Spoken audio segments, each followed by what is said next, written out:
Next topics, angle of intersection of two curves. Suppose C1 and C2 are two curves intersect each other at सब point P. Suppose हमने ये P ले लिया। इस case में क्या किया हमने, अगर ये बात करें कि P ए कोई पॉइंट होगा, तो इस केस में सपोज अगर C1 की जो बात कर रहे हैं, फर्स्ट केस में C1 एंड C2, तो C1 को ले लिया हमने y equal to F X first case, और सेकेंड वाला C2 जो दिए इसको ले लिया y equal to G X, two curve लिया, means y equal to F X ले लिया फर्स्ट कर्व, और second y equal to G X, two अलग अलग कर्व, ये कर्व ले लिया इसके थ्रू। अब ये इंटरसेक्ट कर रहे तो ये एंगल फाइंड करना है, एंगल थीटा। अब इस केस में अगर अपन देख रहे हैं तो स्लोप ऑफ ये टेंजेंट 1 ले लिया C1 वाला, और ये क्या लिखा टेंजेंट 2 ले लिया। The slope of tangent T1, या ये कह लें अपन, ये T1 किसके थ्रू दे रहे हैं अपन, T1 मतलब ये C1 वाला y equal to F X के लिए ले रहे हैं, तो उस केस में अपन स्लोप ले लिया इसका dy by D X C1, और स्लोप ऑफ टेंजेंट T2 की बात करें तो ये क्या हो जाएगा dy by D X C2 पे ले लिया, इसका स्लोप ये ले लिया, एट पॉइंट P पे ले रहे हैं अपन, बोथ द पार्ट अगर देख रहे हैं तो दोनों के इस टाइप से ले रहे हैं।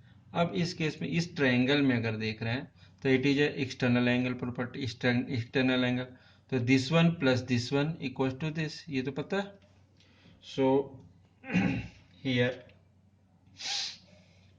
Theta 1 equal to theta plus theta 2, इन दोनों का, बट हमें फाइंड कौन सा करना है, ये एंगल के बीच जो भी इन दोनों इंटरसेक्शन पॉइंट से एंगल ऑफ इंटरसेक्शन फाइंड करना, मतलब हमें थीटा की वैल्यू फाइंड करनी है। तो इस केस में क्या होगा, तो थीटा इक्वल टू क्या हो जाएगा थीटा 1 माइनस थीटा 2, या टेन की बात करें तो tan theta equal to tan theta 1 minus theta 2, so it is equal to tan theta 1 minus tan theta 2 divided by 1 plus tan theta 1 into tan theta 2, so it is equals to tan theta equals to, in terms of slope अगर tan theta 1 is a slope of first, so dy by dx at C1 minus dy by dx at P from C1 की बात कर रहे हैं, it is C2, 1 plus dy by dx C1 and dy by dx C2, means इस case में अगर देख रहे हैं इफ परपेंडिकुलर, मीन्स ऑर्थोगोनल की बात करें, परपेंडिकुलर कंडीशन है, तो परपेंडिकुलर में अगर आप देख रहे हैं तो दोनों का मीन्स थीटा इक्वल टू 90 होगा।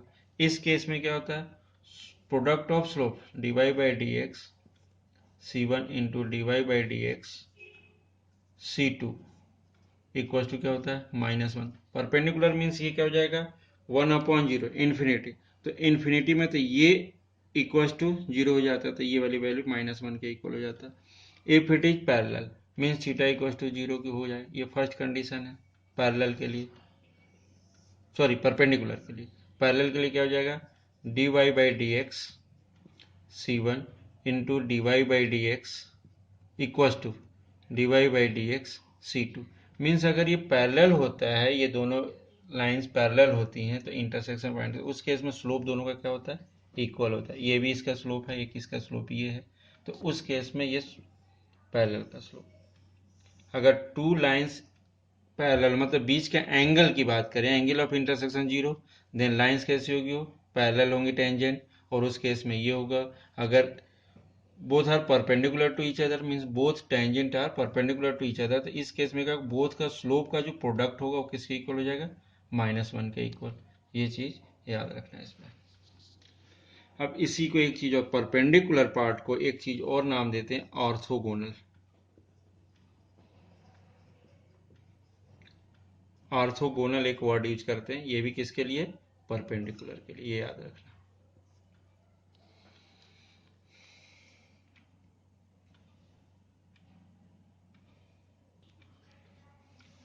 here given curve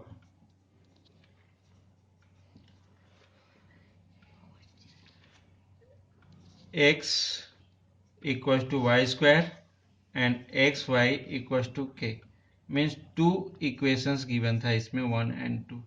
सो हमें क्या निकालना था, so that the curves this and this cut at right angle. It means पहले तो हमें पॉइंट ऑफ इंटरसेक्शन फाइंड करनी होगी. तो किसी भी टू कर्व की बात करो चाहे लाइन की बात हो, बोथ द केसेस में क्या करते हैं, उन दोनों इक्वेशन को सॉल्व करके एक्स वाई की वैल्यू फाइंड करनी होती है. तो ये पॉइंट ऑफ कॉन्टेक्ट मिल जाता है या इंटरसेक्शन पॉइंट मिल जाता है. इसके बाद अगर इसने बोला राइट एंगल, मीन्स ये ऑर्थोगोनली कट कर रहे हैं, ऑर्थोगोनल कर्व है. ऑर्थोगोनल मतलब इन दोनों का अलग अलग स्लोप फाइंड करें तो स्लोप का प्रोडक्ट किसके इक्वल हो जाएगा, -1 के इक्वल होगा ये. अब इस केस में x equal to Y square, putting the value of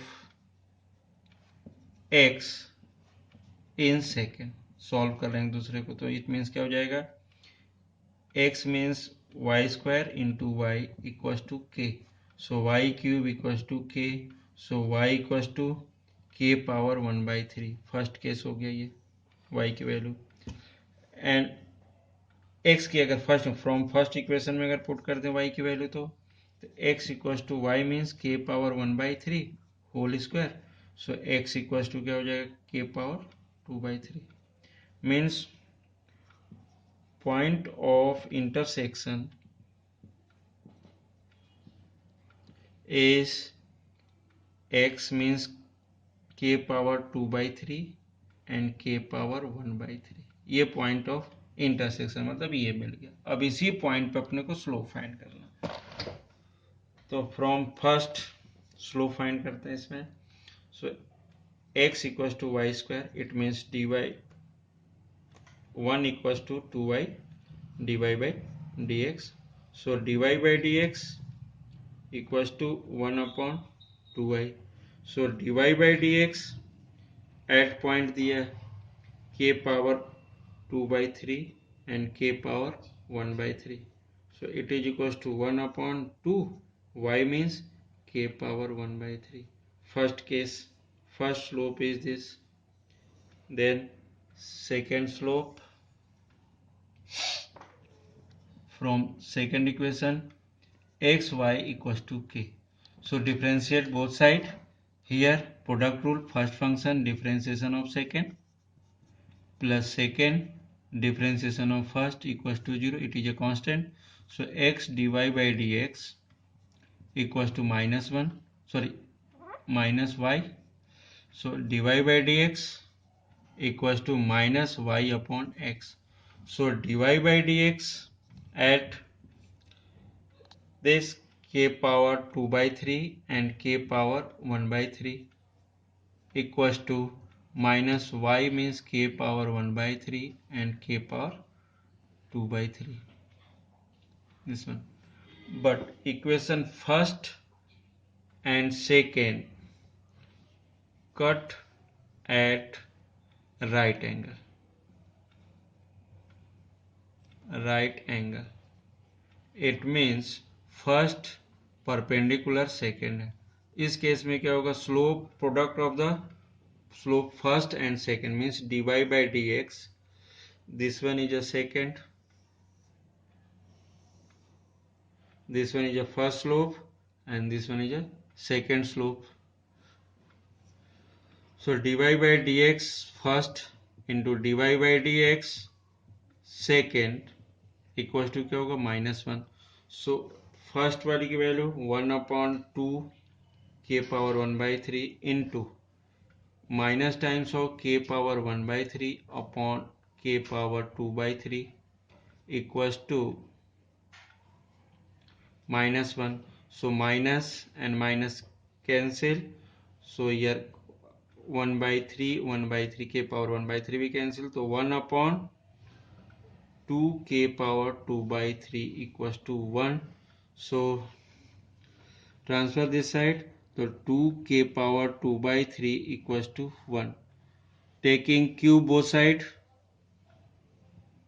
cube both side. So we get 8k² equals to 1। It is a result.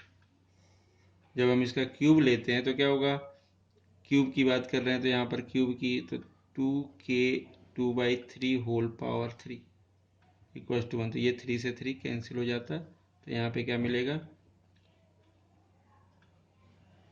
2। तो ये क्या हो जाएगा 2k² मतलब 3 की बात की, 3 से 3 कैंसिल हो गया, तो 2k, तो 2 का क्या हो जाएगा क्यूब, तो उसके 3 से 8 आ जाता है। तो ये ऐसा बनता है।